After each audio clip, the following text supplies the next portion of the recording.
Hey, Mike here with Canadian Musician Radio. On the line with me is the great Tom Wilson. Tom's been a mainstay and a jewel of Canadian songwriting for, I guess it's close to 30 years now. First with Junk House, and then with Blackie and the Rodeo Kings still, and now with LeE HARVey OsMOND, as well as Tom's found the time to release a couple solo albums in there as well somehow. But Tom, thanks a lot for joining me today. Oh, it's great, and yeah, it's been over 30 years, and it feels like I've lived every second of it very hard right now. Well, I guess we'll get that in a sec. First, love the new LeE HARVey OsMOND record for folks out there. It's called The Folk Sinner. Came out earlier this year. It's a fantastic record from start to finish, but I particularly love Devil's Load and Big Chief. I've been listening to those a ton over the last couple of days. And just curious, I guess how is the songwriting partnership in LeE HARVey OsMOND? The band also includes Michael from the Cowboy Junkies and Josh from Skydiggers. But are you still the driving force in the band? I guess so. I guess that would be fair enough, since my name is on every song pretty well. Yeah. It's not on the Gordon Lightfoot song. I tried to get it on the Gordon Lightfoot song. In fact, I'd like my name on most of Gordon Lightfoot's songs. It would mean that the next 20 or 30 years of my life could be in leisure. But I have to write LeE HARVey OsMOND records. You actually have to take some time, and you have to kind of go down a different road. I'd hate to say that it's stylized, but there are certain elements to the writing that you have to be aware of. Okay. The initial thought about LeE HARVey OsMOND was to put a folk group together that concentrated on the bottom end of the music, the bass and the kick. The idea was to have songs that you could sing around the kitchen table and record them like similar to the style of Massive Attack or the trip hop bands of the 90s, you know. So that was the thought. It came from the idea that the further north you go, the less bass there is. Really? When you start singing songs and playing music that comes from New Orleans, yes, or hearing music that comes from New Orleans, I mean, they used tubas, you know, to push their bottom end. They were marching down streets playing music, you know, and they went from marching in the streets to playing in churches and bars and concert halls. And you've spent quite a bit of time in New Orleans with Daniel Lanois in the studio down there. Yeah, I spent a little time back there, way ago, a long time ago. Did that inspire or alter the way you approach songwriting going forward? Yeah, it opened up my mind to the possibilities, and I think that's what we're looking for as musicians and as writers, is looking for those possibilities. And the bottom end, believe it or not, bottom end was a big inspiration for me. If you listen to the first Junk House record that was done in 1993, you'd hear people in their car playing that album, and it was like the doors were going to come off the car. You know what I mean? Yeah. And that's what I'm looking for. I'm looking for that bottom end. Like I said, as you go further north, some of my favorite records that I've ever heard come from Canada. That you know, the bottom end is often very thin. You know, Canadians being about as far north in North America as you can go. Yes. Really don't treat the bottom end with much respect. Okay. I don't know what the bottom end sounds like in Alaska or the Yukon, but I imagine they don't even bother recording bass. That's actually really fascinating. I'd never actually heard someone explain it, but you're right. When I think about it, it makes a lot of sense. But I wonder, lyrically, obviously you've been I believe you started songwriting when you were 12, I think I read somewhere, and been releasing music professionally since the early 80s. Is there, I guess, times in that period where the inspiration to write has been tough or hard to come by? It always seems it's always worked. I liken songwriting, especially when you start writing at 12 and 13. Those are great years to be writing. You know, even though you're mostly writing about girls. As you get older, you just keep writing about changes more like writing about pussy, I guess, you know. Would be fair enough to say. But when you're 12 and 13, you know, you're writing so, the energy, your energy is so different, and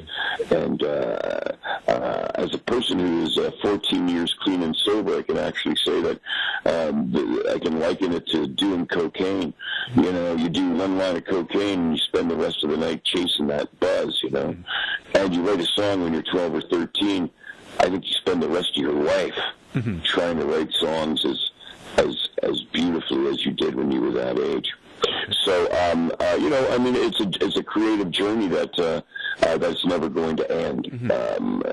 It's your life and it's your job. As far as lyrically goes, some of the experiences I had on the Folk Center were very unique. For Big Chief, the song that you mentioned, I walked into my house and my son Thompson was playing a song. Thompson plays in a band called Harlan Pepper. Okay. Who are on the road right now, and we're signed with Six Shooter, and I just made a record with Colin Linden in Nashville, and have the attention of Elliot Roberts and Neil Young right now. So they have a lot of great things. Harlan Pepper have a lot of great stuff going on. But my son was 17 at the time, and he was playing that song Big Chief. And I said, "What is that?" And he said, "It's just something I'm working on, Dad."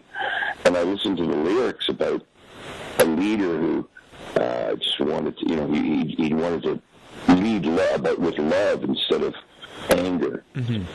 And my son said, you know, why isn't it that why do we vote for people who are motivated by greed and ignorance and hate?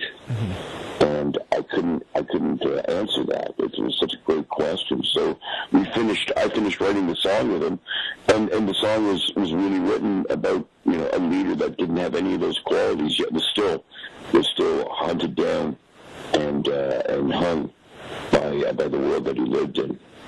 So it was a huge statement for a 17-year-old to be laying on his dad, you know what I mean? It was also written with a guy named Jimmy Hayes. Jimmy Hayes was the other co-writer on that from Harlan Pepper. A lot of songwriters obviously are actually going to become better songwriters as they get older, but it's often harder to get the, I guess, notability when you're older than when you're a young up-and-coming band. Do you find it's easier to age and get acceptance within the folk and country scene than with the alternative scene you're previously in? I've never been accepted by the folk scene, ever. No, it's I wanted to be a folk singer. I wanted to be a folk singer. I wanted to be a folk singer when I was 16, and the audiences didn't really like me or what I was doing, you know. But the people who I admired, Stan Rogers, Willie P. Bennett, David Whiffen, Brent Titcomb, these are people that gave me a chance to get on stage and play. They were the people that you know, that gave me a break, you know. So I honor them still to this day. As far as acceptance goes, you finally, after battling to put gold records on your wall and, you know, trophies on your mantle, you just don't worry about that stuff anymore. You realize that what you're doing in your life, you narrow it down to what makes you happy in life, because you realize that you've made yourself so unhappy trying to please other people. And you realize that as an artist, you really got into this because you didn't want to be told what to do by anybody ever. Yes. So at 54, I'm a grandfather twice.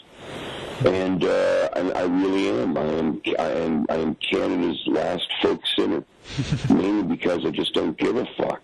Even with that, like you said, being Canada's last folk singer, as you put it, you've made no bones about the fact in the past that American audiences always seem to be more accepting or have embraced you more than Canadian audiences, and have told Canadian bands head south.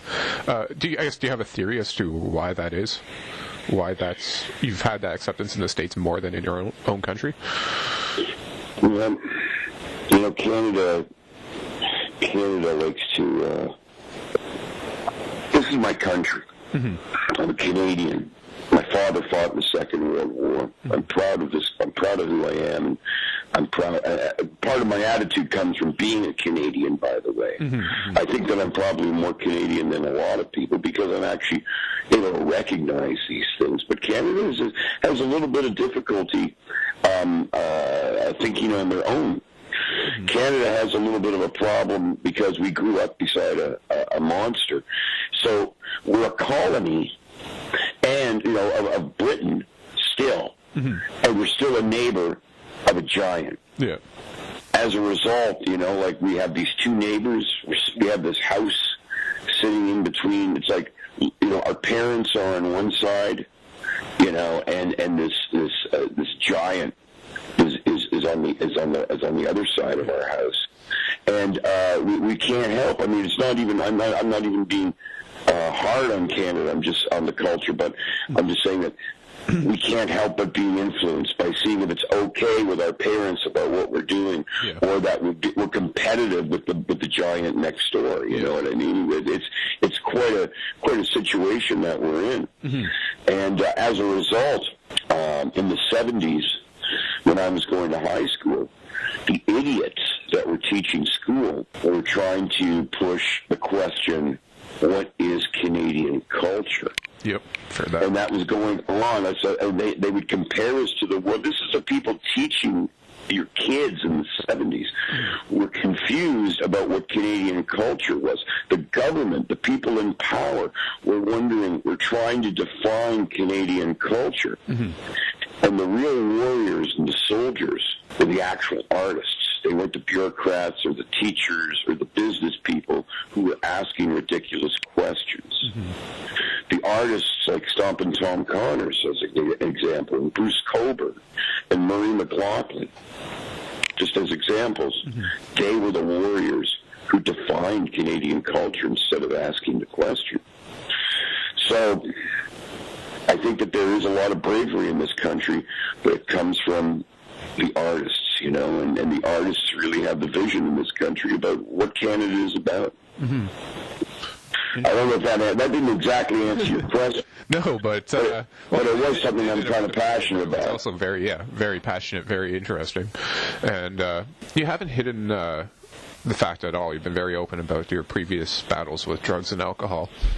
And you just brought it up a couple of times yourself. So I guess in that regard, how did finally freeing yourself of those vices, did it have an impact on your music?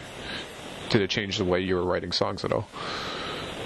Yeah, it really, the drinking and the drugs mm-hmm. allowed, believe it or not, it made me weak. Mm-hmm. And when I was weak, I was allowed to have the world tell me what to do. More so than any other time in my life. Mm-hmm. When I was a child, I was able to think freely, and I was able to do things that really, I didn't have to ask. I didn't have to ask about what my next creative thought was, or what it was I wanted to do. Yes. I was restricted physically, but mentally I could think whatever I wanted, and go wherever I wanted that way.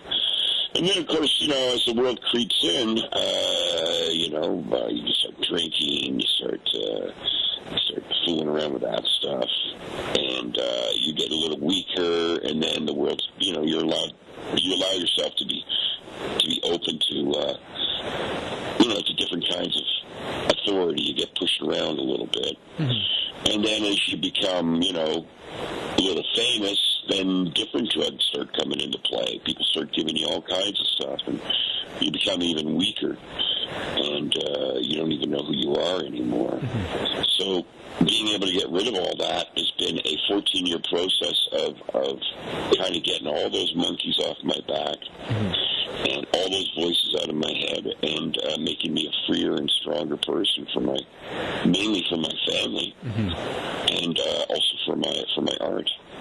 That's fantastic. And do you, from observation, do you see that those influences, the I guess, prominence of drugs and alcohol in music, which, you know, has famously always been part of the music scene, really. Do you think that those are decreasing in popularity? That it's easier for young bands to stay away from that now than it used to be, or is it still the same? Well, I hope so, because my son is in a really great young band, so I do have a vested interest in one of the true loves of my life. My son is in the same situation, but you know, both my kids have seen me go through what I've gone through, so they're quite wiser than I ever was. I don't know what's going on out there. I know that nothing's ever going to change. You know, it's always going to be out there. Yeah. There's always going to be an influence. I mean, creative people who shine and kind of rise to the top in some way, you know, always get attention. People want to attach themselves to them, and if they can't be a positive influence on them, people want to get their hooks into you somehow. So, you know, they're either buying you a beer or laying you out a line or giving you the line to your next new song, which would be a positive thing, you know. But people always want to be a part of that. It's a mystery to them. So it's always going to be there, I guess. Definitely. And about that American thing. Sorry, what was that? About that American acceptance thing. I mean, it's not that I'm massively popular in the States. It's just that audiences have approached me without any prejudice. You know, that's the difference between being in Canada, where I love playing and where I have a great, wonderful audience, and going to other parts of the world. As an example, Sirius Satellite Radio, The Loft in the States, we're the most played record this year. Like, nobody has been played as much as LeE HARVey OsMOND. I mean, it's a station that goes everywhere in the world, but it's a huge American, you know, it's a big listenership in the United States. So, I don't know. I wish it was that way, you know, on a radio station in Canada. Yeah. I mean, CKUA and CBC have been nice to me, and CKUA does. So, you know, it'd be nice to have that kind of those kind of champions here in Canada. Definitely. But you know, if you don't, you know, it's okay. You over the years, you've written a number of songs for other people, including George Thorogood, Mavis Staples, Colin James. When you are doing this, providing songs for others, do you write them with that intention, or do you write a song? It's a funny thing. I was writing. I figured I was with Colin James, in fact, and we were going to write. We'd finished writing for the day for him, and he was a big Lucinda Williams fan. And I thought, why don't we write a song that Lucinda Williams would sing? So in about 10 minutes, we wrote a song called "If I Can't Have You," and I said, this sounds exactly like Lucinda Williams would do it. And Colin was kind of like, you know, I don't know if she'd do something like that. But, you know, whatever. Yeah. Anyway, 3 years later, you know, I was going toe-to-toe with her at a microphone. She was singing that song. So sometimes when you put it in your mind that you're writing for somebody, sometimes it works out. And hearing her sing that song with me back, "If I Can't Have You," you know, hearing Lucinda Williams sing something that you wrote, I mean, that's pretty far up there, man. Yeah, no kidding. For me, anyway, it's pretty far up there. Oh, it'd be mind-blowing. And as lastly, taking up a lot of your time today, and I appreciate that. So lastly, just what's in the works for LeE HARVey OsMOND, as well as Blackie and the Rodeo Kings? I don't know when this is airing, but I started a Canadian tour. I mean, I've been on the road in 2013. I decided to spend more time at home. I have a new grandson, so I decided to stick around home a little bit. LeE HARVey OsMOND hits the road, though, for a Canadian tour in September, starting on the prairies. We go through the prairies, and we go out to BC, and then we come back to Ontario. So I'm on tour from September right up to Christmas time, working with LeE HARVey OsMOND. And Blackie and the Rodeo Kings have a new album called South that's going to be released, and that's going to be released in 2014.